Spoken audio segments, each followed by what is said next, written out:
Why is Christian not here? Uh, he uh, he uh, he wasn't prepared for today. He botched it. Anyway, I'll take care of it. You're the man. So what does it take? What is Zoom like? Zoom is much better than Hangouts by a lot. By a lot. Oh yeah. Yeah. Uh, But I don't really understand why. well, audio quality is better. Video quality is better. The total number of participants that can be in the meeting is much higher. Um, so, yeah, that's kind of what's going on there. Well, that's a lot of stuff. Yeah. Hopefully, other people can join. So how was your weekend? It was really good. Yeah, I really enjoyed it. How about yours? It was nice. Yeah, I started pitching to Vitalik our proof method, and I've just been doing like a little bit of organizing and Oh, good. got an insane amount of sleep. Oh, good. That's great. Yeah, it is really good. Because I know that in the next 3 days I won't get much sleep, and so it's actually it's a pretty big difference. Oh, wow. Um, What are you doing in the next 3 days? well, I'm going to New York right for this retreat. Oh, right. Yeah, yeah, yeah. There's never much sleep at those. Yeah. All right, I've joined redundantly. Wait, you're on two machines. Yeah, I was switching. Okay. That was pretty. Did you guys hear all that interference? Well, yeah, it was kind of fun. Hey, Martin. Hey, Jack. Hi. Hey. Heard my name. Yeah. Martin. Do you know if Vitalik's going to join us today? I do not know. Vlad, do you know? He was away on Skype when I checked like 10 minutes ago, but let me check again. Okay. Yeah, I didn't see him. He's on Moscow time right now, I believe. Oh. So that's gonna put him at. Let me see what time is it in Well, Moscow. it's already within his awake hours, but it might be like social time. Yeah, Yeah, he's it's awake. 5 p.m. So he should be awake, but he's probably like up to something. Yeah, that makes sense. Anyways, we'll just kind of proceed without him, and then I've been catching him up on our progress, Greg, Oh, good. and I still haven't like caught him up on everything, but he's agreed to some of the stuff, at least tentatively. Well, his skepticism is invaluable, so Yeah, totally. totally appreciate it. That's awesome. Well, do you want to? I made a bunch of improvements to the draft.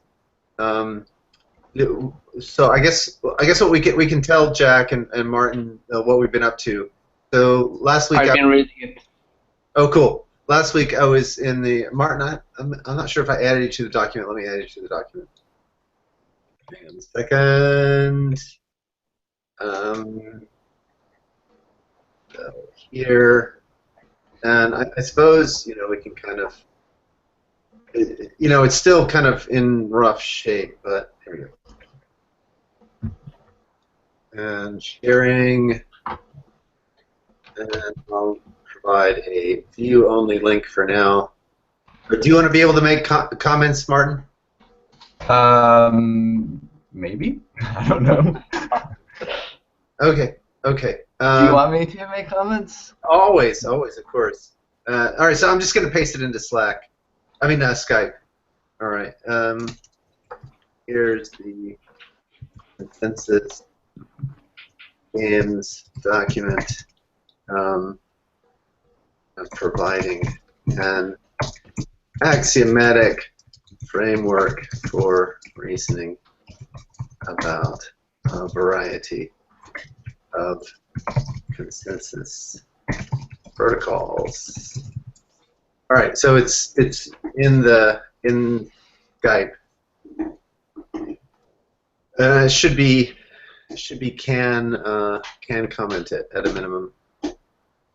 So what we've been doing is providing an axiomatic framework for reasoning about a variety of consensus protocols, so to help people make more sense of what I've been mumbling about when I talk about iterative function systems and how that's related to traces, but also to go from the other side as well, so to make sure that the intuitions are also grounded in the language of practical Byzantine fault tolerance. So that you know, when you look at the formal structure, you can see you know, the usual stuff that we talk about when we talk about Casper, right? You know, where are the bets? Where are the, you know, validators? All that sort of thing. So that's all there, and then but it also goes a little bit further in the sense that, you know, I can now explain precisely how the typing discipline supports a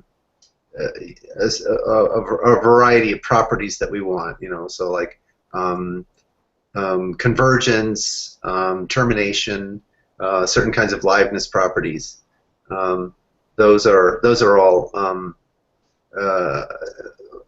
with any luck. Those are all nicely controlled by a type system. Most likely, when everything is all done, it's not going to be exactly the linear types. The nice thing about the work that I'm doing with Mike Stay is that the types, I have a way of kind of generating the type system from the underlying formalism. So if it turns out that we need more fine-grained types or less fine-grained types, or we need to tweak the type system to support more information about the economics, which is something that Vlad and I have been talking about, all of that is doable and possible.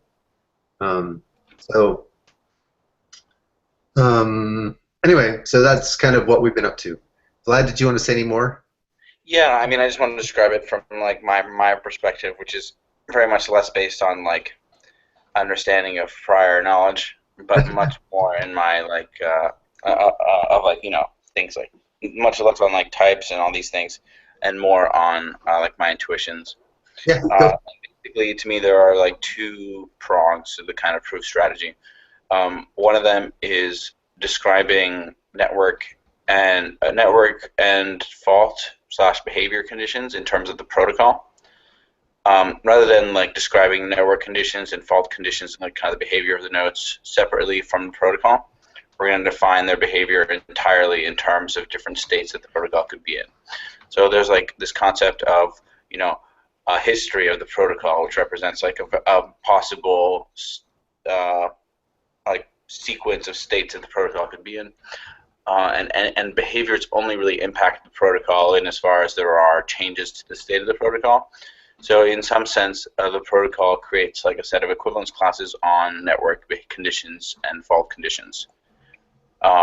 So basically what I want to do, the first kind of important piece of this puzzle to me is describing the network and fault conditions in terms of the protocol, you know, rather than describing them independently of the protocol.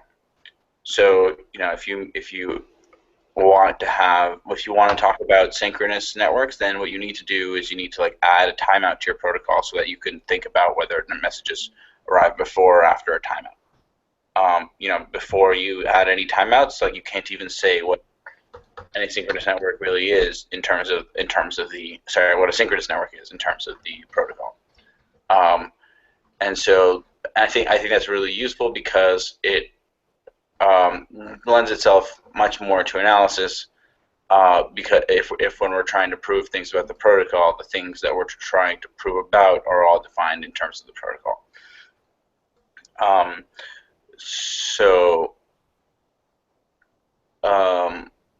Again, you know, if we want to describe a certain type of behavior, what we would do is like describe it in a whole bunch of different contexts of the protocol. So like in a sense, a strategy can be captured by all of the moves that strategy can play in all possible histories of the game, of the consensus game. And I think that is like basically what it's going to let us do is abstract away any details that can't directly be seen through the protocol's lens, and let us keep exactly the details we cared about by putting those details in the protocol. So it lets us kind of abstract away details we don't care about and to include details we do care about. So that's like one major prong of the strategy. And the second major prong of the strategy is to do this kind of correct by construction reduction. So basically specification of a protocol through a reduction of the space of possible behaviors or like legal behaviors from like the set of like anyone can do everything to like, this is what's required for this protocol guarantee. So imagine like, for example, we have like this kind of consistency property that whenever people make a finalized decision, they should all make the same finalized decision, provided that they're following like legal moves in the protocol. And that would be something that we'd like kind of find the minimum type description on the players that we need to prove that property, and then we would like take Casper from like the super general thing to something more narrow that like has like enforces these properties that make it safe. And like we'll basically like continue adding guarantees and finding like what is the minimum requirement to satisfy them, and then like restricting the set of things that are Casper to things that satisfy them. So again, the idea is first to describe network and fault conditions in terms of the protocol, then to like state guarantees in terms of basically just the protocol now, because we don't need to state the fault conditions or network conditions externally to the protocol. So we will define our guarantees in terms of the fault and network conditions that are defined in the protocol, and then we'll like prove them according to like the legal moves in the protocol. So the idea is that like we're going to be able to kind of have a correct by construction Casper, where that basically means by construction it satisfies all the safety properties and kind of security guarantees that we state up front. And I don't think that this would really work unless we had a description of faults and network in terms of the protocol. It just makes it so that you can like apply like the same kind of logic to reason about like what actually the guarantees are as the tool that you have to meet those guarantees. So I think it's going to really simplify the proofs a lot. And I think it's a pretty like clear proof strategy. And I think that like actually thinking about network and fault models in terms of protocol state changes is really it's a really interesting lens, because it kind of blurs away all the details that the protocol doesn't see. Yeah, no, I think it's nice to give a. Could we mute when we're not talking? I'm getting echo. So yeah, it's nice to have that perspective as well, kind of the more consensus-y style intuitions about it. That's really good. I mean, it might be useful just to briefly talk about or show what the elements are, if people are up for that. I'll. Yes, please. Do it. What's that? Yes, please. Okay. I said let's do it. Let's do it. All right. Okay, so essentially, the technical framework derives from, like beginning with the notion of what a move is in these games. And for us, a move is a bet. And a bet represents a position that a player has taken in the game. Or actually, it's a communication event about a position that a player is taking in the game. The bet can be seen as a kind of labeled in-array tree, where the labels indicate the player that's originating the communication act, the player that is the intended target of the communication act, and then a claim that a player is making. So, for example, the player is advocating for a particular block, or that a particular block will be published at a particular height. Just quick comment, because part of your sentence it was clear and part of it wasn't clear, that this is like an attempted communication event rather than like necessarily one that actually went through. Correct. Yes. Thank you. That's absolutely true. And then there's a kind of confidence about the claim. Right now, we're keeping both claim and confidence fairly abstract. So, for example, in a lot of the discussions Vlad and I have had, we've assumed that there's a function, and we just give the function symbol for the confidence, and then from when you apply the confidence to some inputs that are related to the bets, then it will deliver up like either a probability or a number between 0 and 1 or something like that. But right now we're being quite abstract about this, what the confidence is. So again, just to review, if we're looking here at the recursive equation that describes the data structure for bets, either you have the empty bet or the nullary bet, the bet that contains no bet at all, or you have this labeled structure which has the source and the target of the communication, the claim, the confidence, and then what we're calling the justification, which is a list of other bets. Wait, what's F? So F is the confidence. Oops, I'm not sure what happened here. But anyway, so here's the wow. Oh, I know what's happened. Then you can't see it.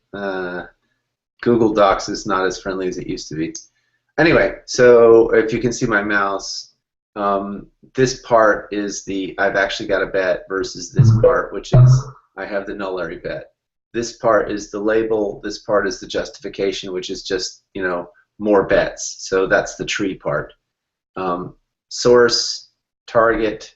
So first P is source, second P is target. The C is the claim, and F is the justification. And this is also documented here, where we give logical names for the projection functions out of this tuple, right? So pi 0, which selects this one, is source. Pi 1, which selects this one, is target, and so on. And then everything is built on top of the bet structure. We also talk about redundancy-free bets. Basically, the idea is that a player never includes justification at a greater height that it has already included at lower heights. Now, by height here, I don't mean height in the blockchain.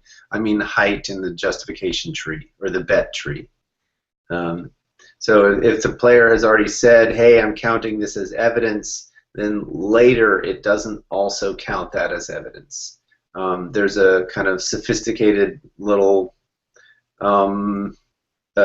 piece of logic to say that, but intuitively that's what's being said. Notation-wise, you can read that. So then we have a notion of strategies. So a strategy is going to take a collection of bets, a set of bets, and it's going to produce a new bet. So if you think about it intuitively, what we're saying is the player has received some number of communications from other players, which are bets, and then it's going to figure out what its next bet is. And then we have this idea of a move relation, and the move relation is on pairs of bets. So what it says is, given a set of bets that a player might receive, these are the bets that are legal moves within the protocol. So we use the turnstile to indicate the legal constraints, and then strategies, as formulated here, are formulated independently of what are legal moves for a protocol. And this allows us to the reason we do that is so that we can reason about Byzantine behavior. So you can have strategies that use illegal moves. For example, if we decide that equivocation is an illegal move, then we want to be able to reason about Byzantine behavior, which would include equivocation. And then we can combine the two ideas, and we can talk about strategies that are legal with respect to our protocol, or we can say turnstile legal moves or protocol legal moves, and this is just a logical way of saying that. And so I've already kind of sketched out some of the relationships to the traditional notion of consensus. So then we capture the dynamics of a game through a history. So here, like what we're saying is, if you have a set of players, you want to talk about over the complete execution or run through of a game, what bets they see at what times. And so essentially what you need is a map, and the map needs to have, you give it a player, and then you give it sort of logically what time it is, and then it tells you what it's going to see next. And the what time it is really a list of the things that you've seen before, rather than a wall clock time. So that's how we give a kind of logical time versus wall clock time. Yeah. Hey, Greg. Yeah. So is there something that like enforces that there's only going to be like one communication per clock time, or one attempt at communication per clock time? Not necessarily, right? You can make this set be as rich as you wanted, right?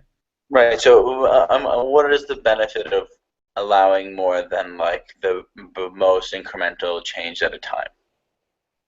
Well, that really depends on how you want to reason about things, right? So if you want to, like, so for example, we could assume that all communication is exactly once in order, right? Which is a very strong assumption. It means you're running over some kind of queuing semantics or TCP/IP or something like that. But if you wanted to reason about running over less reliable networks, then what you do is you put yeah, fair enough. I see what you mean. Yeah. Basically, you can use it to like reason at different levels of abstraction with respect to like the details. Exactly. Yeah. Where the details in this case have to do with network conditions around. Okay, but still say like that any of these like maps need to like be composable by like elementary, or like the most incremental changes in age.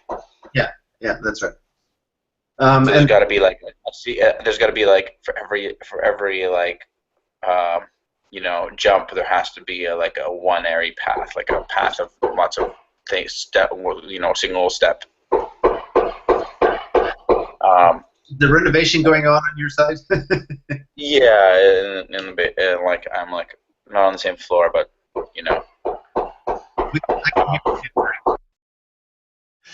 Okay. Anyway, cool. Yes, that's exactly right. So is it cool for me to go on? Yeah, please do.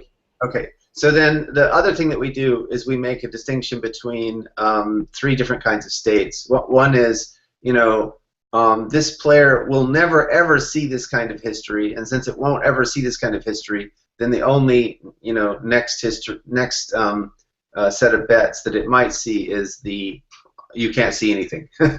So that's what the +1 is, right? There's like this player wouldn't see this, so the map doesn't define a next set of bets for it to see.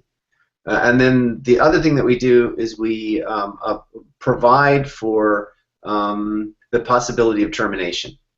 So on the right-hand side, we have this set. We have this sum of either you're in the left part of the sum or the right part of the sum, but it's still sets of bets.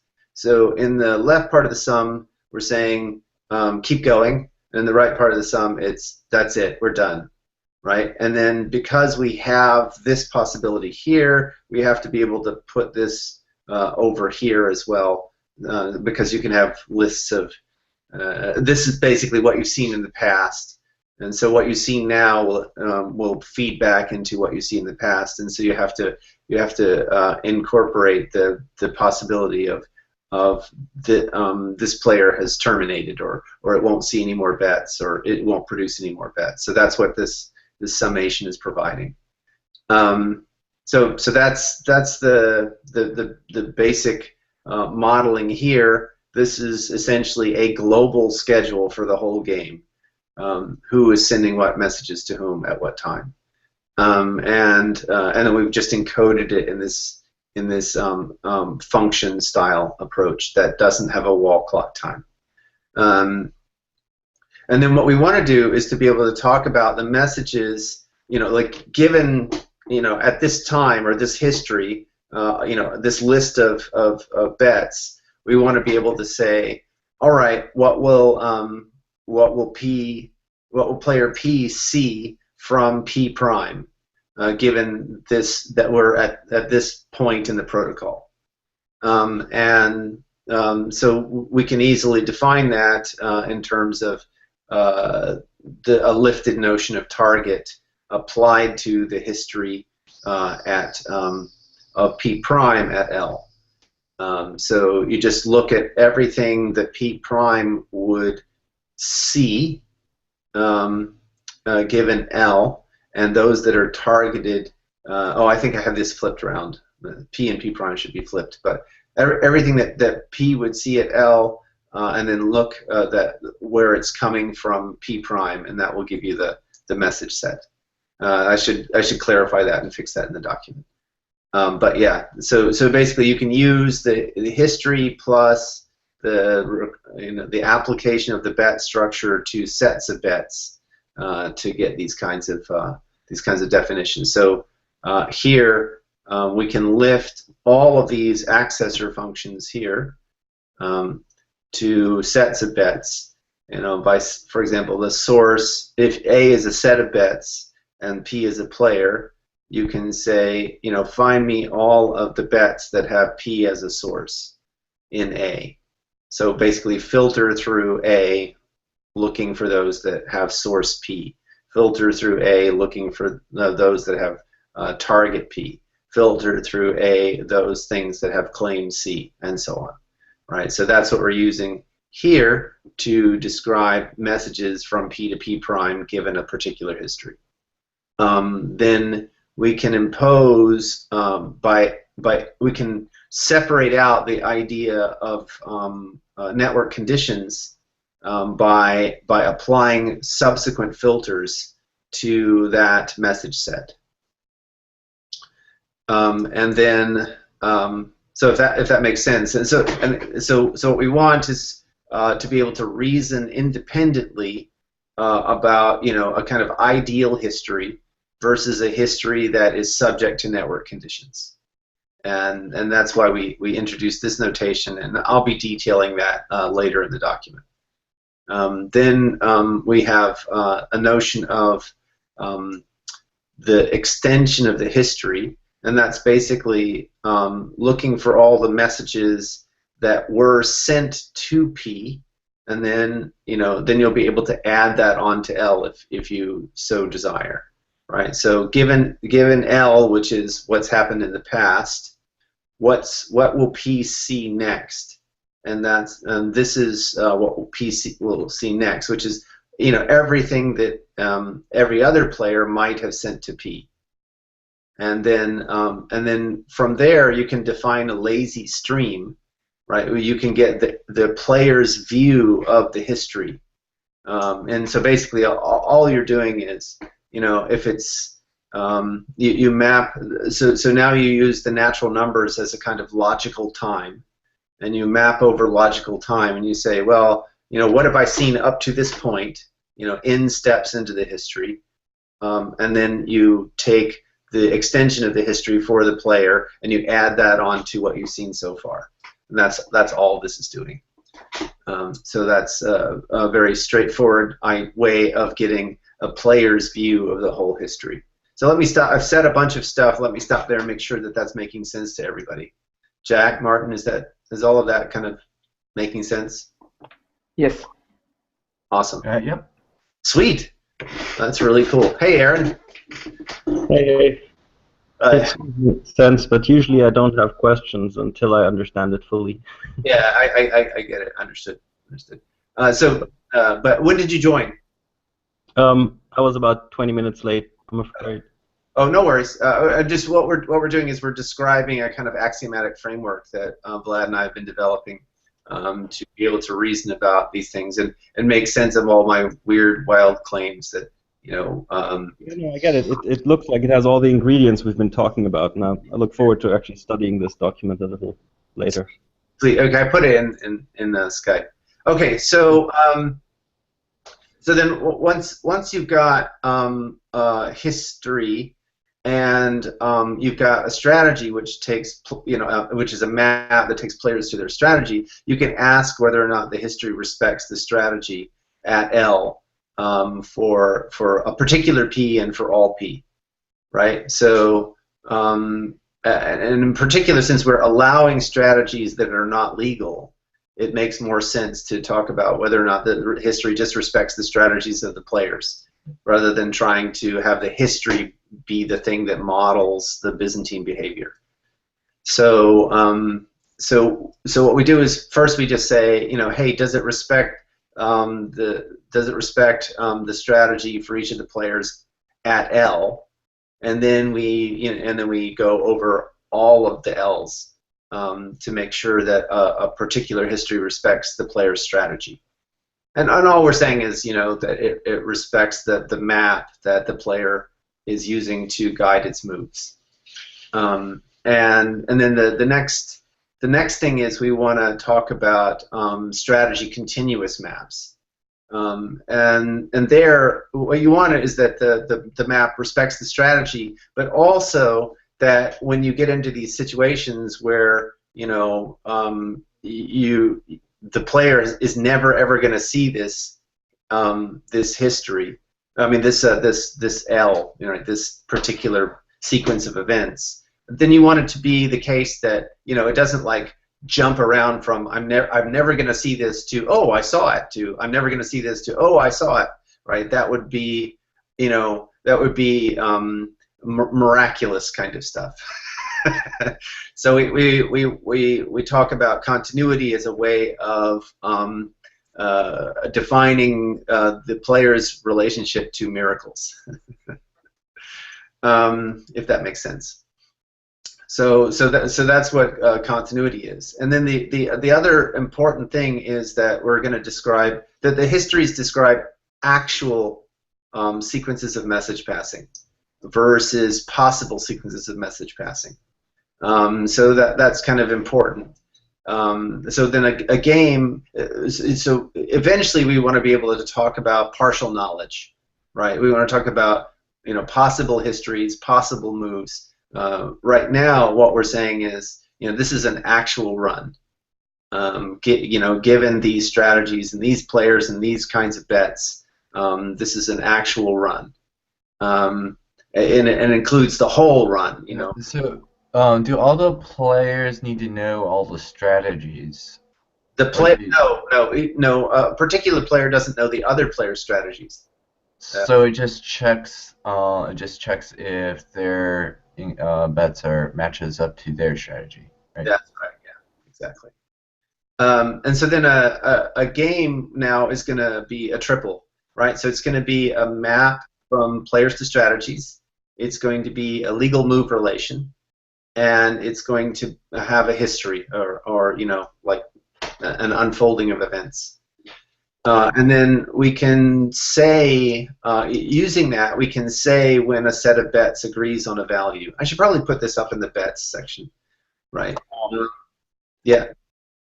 So to kind of address Martin's question a little bit more, I feel like what's going to end up happening is we're going to be talking about things like, for example, all consistent, continuous histories that where a certain player has some sub history, and we're going to talk about them basically having a strategy in this set of games, and where if they're like some guarantee for them is satisfied if it's satisfied in all of the games that are consistent with its view. So instead of just talking about one history, we're going to eventually move talking about sets of histories that fit some description, and that's where we're going to get into like nodes reasoning based on their views. And also where we're going to start to be able to describe a Byzantine strategy, not in terms of like, just the legal moves that it made in a particular history, but what moves it might make in any history.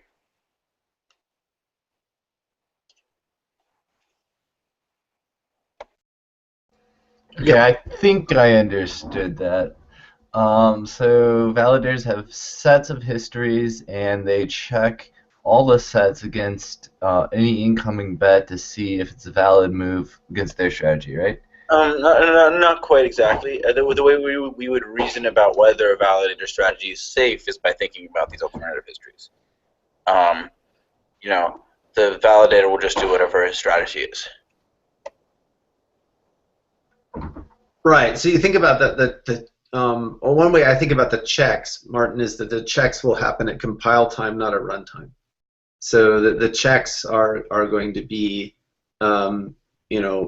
you couldn't ever, and this is really going to depend upon what kinds of checks we're looking for. So safety checks will be things that we can absolutely check prior to execution. The liveness checks are not in total. The total set of liveness checks that we want to make will, in real-world settings during an actual execution of Casper, we won't be able to check that at compile time because we won't have all the information we need. But for some of if you just if the compiler knows the price of Ether, then maybe. Yeah, that's one of those. I mean, there are other situations where we can't know the other party's code, and in that setting where we completely, yeah. But the idea of economic consensus is that we know that it would cost them not to have this type. Correct. That's exactly right. Yes. So, but the aim is, at least for the structuring of all the proofs, is that we move most of the proof mechanism out into type checking, and then only a handful of cases will be by hand style proofs as opposed to type checking style proofs. So I have a question. You were talking about like illegal moves. Is that something that's objective or something that every player evaluates based on their own strategy? No, it's objective in the formalism. So if let's answer that question directly in terms of the math. So a game will have a move relation which determines what is legal, and that's extrinsic to the players. And then we can check whether a particular player's strategy respects the move relation. Oh, okay. And separating those is important because that allows us to talk about players whose strategies even are Byzantine. Cool. All right. So now, given a set of bets, we can define what it means for a set of bets to agree on a value, and we write it this way. And it's just that when you filter the bets for a particular claim, you get the set back, right? So they all have the same claim. So if we think about it in terms of Casper, this would be closely related to convergence. So when a bunch of validators have agreed, that means that the bets that they're generating are all, coming to the same claim. And then we say that a game computes a value when there's a set of bets such that that agrees on the value, and such that for every legal strategy in the game, and some subset of that, particular set that we've said has to be there, such that when you apply the legal strategy to that subset, you get something that's in the original set. So what we're really saying is that there's an attractor for the iterated function system generated by the legal strategies of the game. So I could have reconfigured this or refactored this so that this is a theorem, but it just makes more sense as a definition from my point of view, right? So let me just go over this one more time. A game computes a value if there's a set of bets that agrees on the value, so that they all come to the same claim. And you can't get out of that set by using legal strategies to make bets from bets taken from that set. Can you talk about equivocation in this context? Yeah, I mean, so we can actually define equivocation. Equivocation will look in a network where you have a certain gossipy-like property, namely that if a player sends bets off that are two bets that are equivocating bets, then eventually both bets will reach at least one other player, and that player will be able to compare the two bets. When it compares the two bets, what it will notice is the trees have a common prefix, and then out past that they describe different claims, and with different justifications, and that will be equivocation. And so in terms of computing a value, that equivocation won't compute a value. It won't even be it won't be. If a player is equivocating, then clearly you'll not have agreement. And I mean, unless the equivocation happens after the game computes a value. Right, that's correct. But it would be, if the equivocation happens after the game computes a value, then you have two possibilities. One is equivocation is not legal according to the legal move strategy, in which case, it's outside of this definition. And the other possibility is that you're not, how do I say this?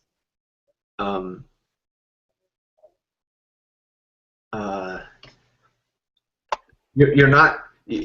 Remember, the set has to agree. Since the set doesn't agree, I mean, I understood that they do agree. So imagine if they agree, they've all computed a value and they agree, and then someone equivocates. But if they, it's not going to change anything, right? Right, but they have to use the same value on both the equivocating bets. But the claim, if by equivocation we mean that the claims will be different, that's not possible according to this definition. Because so my definition of equivocation is actually broader than that. It doesn't require the claims to be different. Oh, okay. If the claims are, if you can equivocate but the claims are the same, then yeah, that's captured by this definition. And what will happen is either the equivocation will prevent the computing of a value, or it won't. In which case, both sides of the equivocation will agree. Correct. Exactly right. Yes. Right. So that's what I was trying to point out, is that basically the fact that the equivocation isn't captured in the legal moves relation, at least not in the first iteration here, is kind of just sails by this definition. Yes. Exactly. Exactly.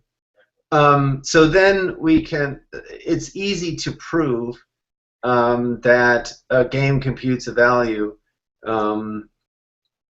if and only if for all players, such that their strategies are legal. Then there exists some history of that player, some bet set computed by the history, which agrees on the value, and that when you union up all of those bet sets from the history, that that is a subset of the attractor that we're talking about, right? And that's immediate, right?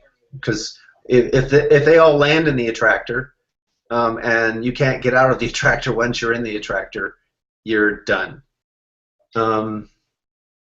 And if you likewise, if you're in the attractor, then you can't ever find a history that will get you out.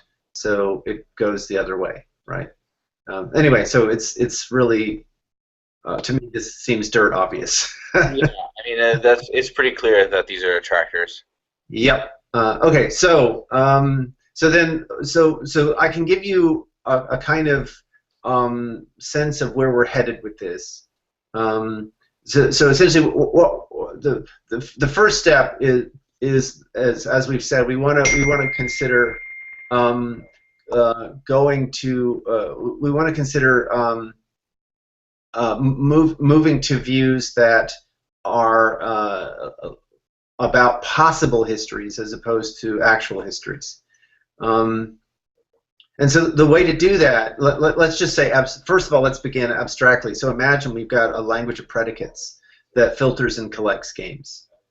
Then obviously we can associate games with sets of games with predicates in a standard manner, right? So namely all the games that are true of the predicate or that the predicate selects for, right? That's going to be the set of games that is associated with that predicate. And now, since we've talked about, since we can lift everything to pointwise, so what we're saying is, a set of games can compute a value if all the games in the set compute a value. And so what we're going to do is define a predicate language, and that predicate language will be some flavor of linear logic. And that will give us types that depict sets of games that are safe and live. And so that will so for Aaron's sake, what we're going to do is define a category, and the morphisms in the category are going to, the objects in the category are going to be these sets of games that are the denotations of the linear types. And then the morphisms in the category are going to be transforms from one set to another. But because we have rich enough structure in our sets of games, we will be able to internalize the transforms or maps from sets of games to sets of games to just sets of games. And so that's going to be the categorical structure. So it's effectively, because it's a linear category, i.e. that the types are linear types and the morphisms are constrained to match the linear types. What will happen is that that means it's a star autonomous category, which gives it a bunch of structure, including the monoidal structure, and then the trace is on that category is going to be the thing that computes these attractors. And this all makes sense, at least intuitively, because there's a correspondence between fixed point calculators, fixed points like these attractors, and trace operators. They line up. They're effectively the same thing. That's independent of the linear types, right? That's right. That's independent of the linear types, but it plays out quite well in the linear setting. So can you help me understand, what is linear? Yeah, that actually turns out to be it's essentially resource sensitive, right? So What are the resources in our protocol definition that this is going to map onto? it's going to be a couple of things. Notice that the thing that we're most sensitive about is the bets and all the information that the bets themselves compute over, right? So in particular, claims that are associated with bets will be resources.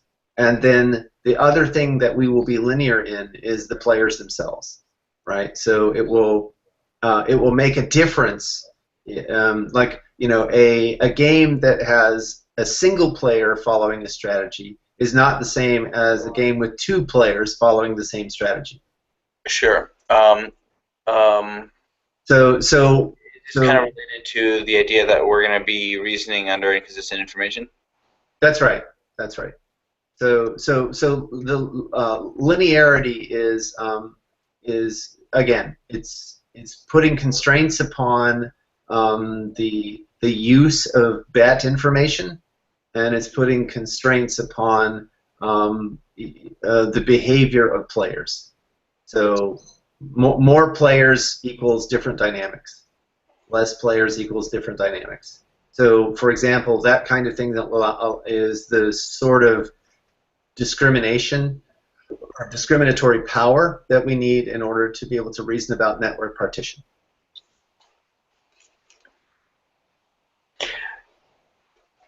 Yeah, I mean, I think I agree, but I don't. I mean, the bets makes more sense where I want to use linear logic to reason about like the outcomes of the bets and like so which might like help you reason about what bets to actually make.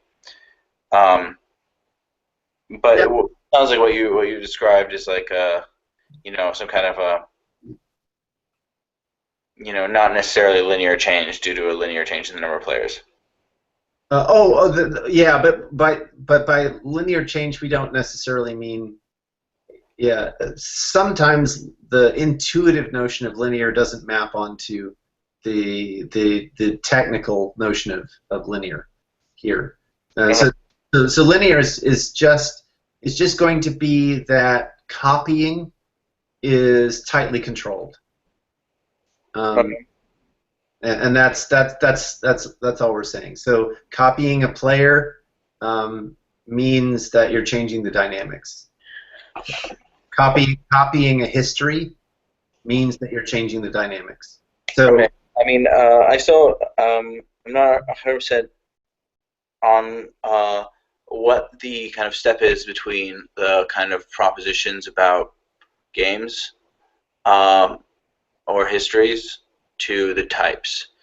right. So what I described was a very high level. So what I've said is there's a relationship between a predicate and a set of games. And what I'm going to do is build up that predicate language out of little building block predicates. And those, like in the same way that we build up logics out of building blocks, right? So one building block is true. All right. Another building block is and. I hear that. So basically, you want to build up this predicate language. Yeah. In terms of your type. That's right.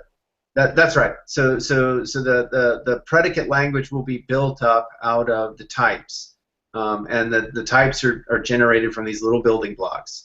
But it turns out you want to use your logic because you want to constrain some quantities. That's right. Yeah, exactly. So we want to get certain, and it's well known. By the way, this is also not just. This is not. Sorry, I meant conserve. Is that right? You want to conserve some quantities. I want to conserve. That's right. And by the way, I just want to point out that this is, there's this like almost 30 years of history now that shows that the linear types is one of the best ways to reason about safety and liveness. Right? Is this not just like a guess?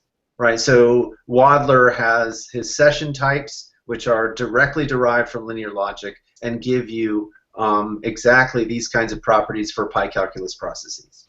Abramsky's proofs as processes set out the whole framework back in the early 90s.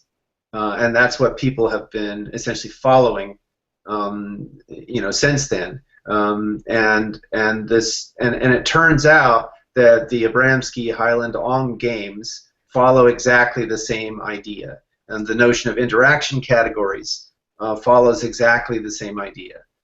So there's this long precedent for doing things in this style. So it's not like I'm just guessing, oh, this might work. No, there's like huge body of evidence that this is a rational way to structure the information, or to parse up the information. And effectively, our games are defined as closely as we can to Abramsky Highland Ong games, while still respecting, an interpretation in terms of the ordinary practical Byzantine fault tolerance literature. So then just to finally answer your question, so the building block predicates will correspond to building block sets of games. So an example, linear logic has this notion of the axiom, which can be seen as, player A sends a message, player B gets the message. That kind of thing, right? And so out of these building block sets of games, we will, though each of the building blocks will be safe because they'll do something innocuous, or something that is, logically obvious as correct and safe. And then when we build, and then as long as the sets of games are built in terms of these safe predicates, they will continue to be safe. And in particular, what this means is wherever we need a game to compute a value, which is again going to be reflected in the types, then as long as we compose games out of games that compute values, the games that we've built up will continue to compute values. So what this means is that we'll get convergence by construction. And this is, also a hope, or is this something you're sure will work? I'm like 95% certain that this works. Most of my doubts have to do with whether or not I've got the basic axioms right. And so most of it will be, if I find a place where it doesn't work, I'll go back and rejigger these axioms, these definitions a little bit to make sure that the proof goes through. Interesting. So why can't it be like, that there's like a twist or something, but that the axioms are right? It could be. I mean, yeah. So that's like out in the 0.001% case, but really, oh, interesting. Yeah. So I'm, that's the kind of thing that I expect a lot of the time. Okay, cool. Well, I mean, and I'm open to it, but this setting is, yeah. I mean, it's been explored pretty well. So maybe I'm. I don't know if anyone's done this characterization of consensus protocols before, though. Yeah, but people really so it might be something. It might be that there's something super rich in this setting that I'm not seeing, and that I'm perfectly I'd be delighted if that were the case, actually, because then my world would get bigger. But currently this doesn't look any different than the kind of world that we're considering with session types or behavioral types. The only thing that I really don't like in this whole framework is that right now it's still very, very actor-like, right? So the P's are kind of principal ports, right? And this ability to take a view for a player is really, if you think about it, what that's saying is that if you were to write down every player's strategy as a pi calculus process, it says that it has a principal place where you contact the player. Which can be useful for intuitions for a while, but it's not how the world actually works, right? I mean, if you think about it, you're receiving information independently through your eyes and your ears. Sure. And there's actual compute happening to integrate those streams. Yeah, I mean, I think that could happen. But then basically we would need to add the source authentication into the protocol description as well. Yeah, or maybe the notion of identity is just way more sophisticated. But I'm happy to get off the ground somewhere and just have simplifications somewhere and then go fix them later. But so this is a it would be interesting to see, like, okay, so like, I guess if you have like a really good safe implementation of the pi calculus, somehow you might not need to use digital signatures and encryption, but that's a pretty tall ask as far as I can tell. Yeah, no, I don't mean it from that point of view. I just mean it that the notion of channel and source might be slightly different. Okay. Yeah, I mean, I agree with that. Yeah. Right, and so the P of player is more like a source than it is like a channel. It's more like a traditional notion of identity than it is like a channel. Channels are, in my opinion, much lower level objects than identity. So here's why I think it's gonna be tricky. Basically, what we're gonna need is for every player's strategy to be like safe in all possible histories. And then you're going to need to show that like any players who are playing any of those strategies will be safe. And I think that like it's going to be maybe difficult to like figure out what it takes to be safe in general. Yeah. I think that's true. I think we also want to be able to talk about like when you've got some number of players that are, playing on the edge, right? So if you've got like more than 1/3 of the players playing on the edge, then how does the system behave?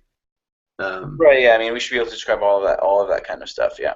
Yeah. Exactly. So, but again, what that comes down to is that not all of your players are well typed, and what can you say in a setting where not all of your players are typed safely? And this is where we had that discussion about, well, what if we included in the type some kind of fault information, where the player is we're giving in the types some kind of leeway about possible Byzantine behavior, and again, the only point of that is structuring the proofs, right? So type checking equals proof. Yeah. So the thing that I would like is for I feel like players are essentially going to be doing type inferencing by when we're going to basically essentially have them do type inferencing.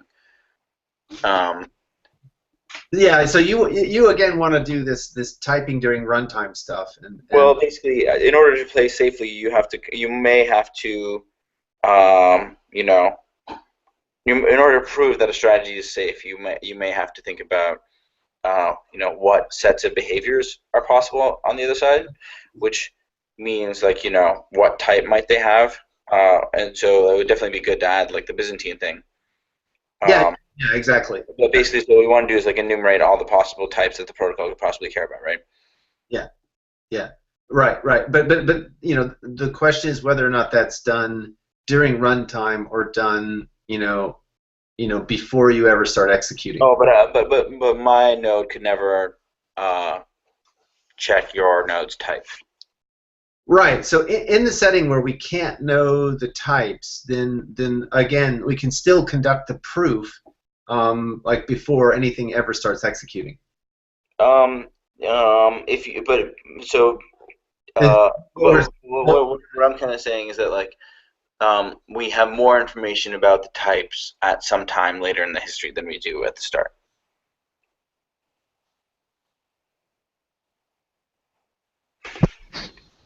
You mean you can just make inferences based on the observed behavior? That's right. Yeah. So if you see it equivocating, for example, or if you see it making the illegal strategy, like that will tell you that it's like, it's not typed in certain ways. Yeah, exactly. That's right.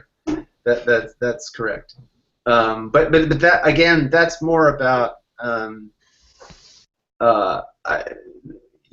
do I explain this? I want to be able to conduct these proofs at a before we ever start executing anything. So in the case you're talking about, we're reasoning about histories, but we're reasoning about histories by hand versus letting the types do most of our reasoning for us.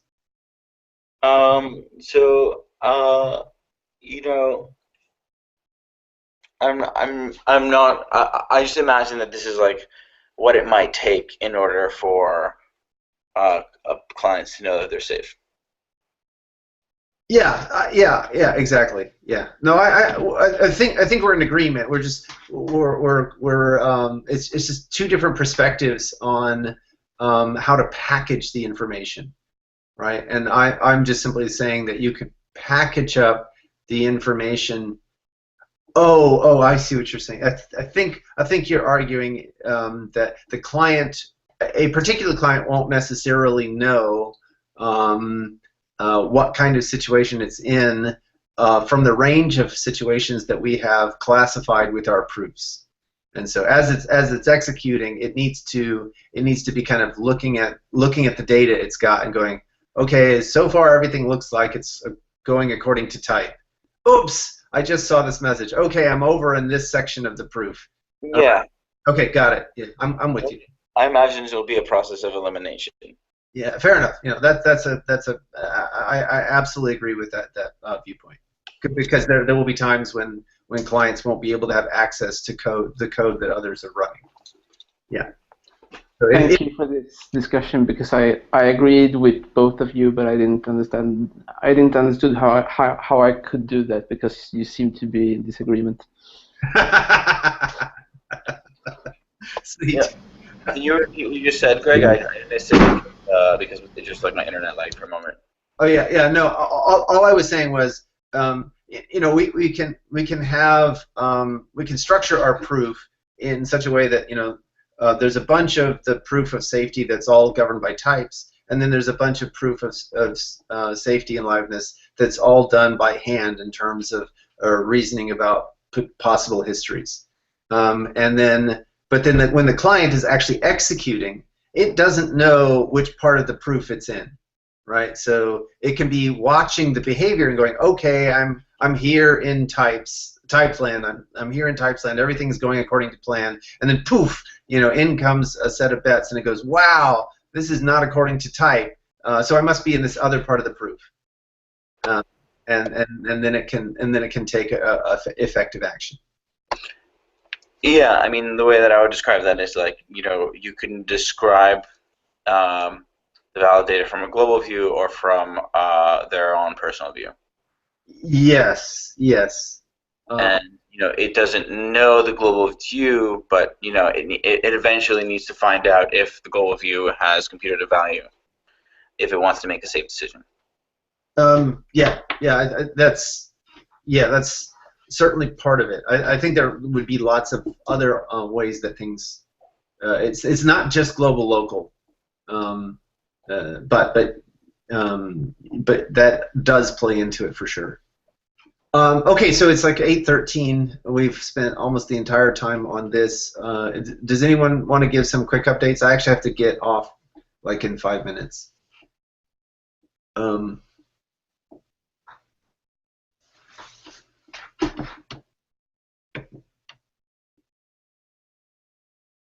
No updates, huh? Nothing to report anyway. Okay, all right, cool. All right. Jack, did you want to say something? No, not really. Was just preparing my mic to say goodbye to everyone. Oh, cool, got it. All right, well, I think this is another good stand-up. If anyone has any questions, feel free to make comments in the documents or ping us on Skype. Sweet. I'm excited to make some minimally safe strategies. Me too. Me too. Yeah, this is good stuff. It was interesting. Oh, good. Yeah, I agree. Appreciate it. All right, we'll talk again next week. Bye, guys. All right. Bye, guys. Bye.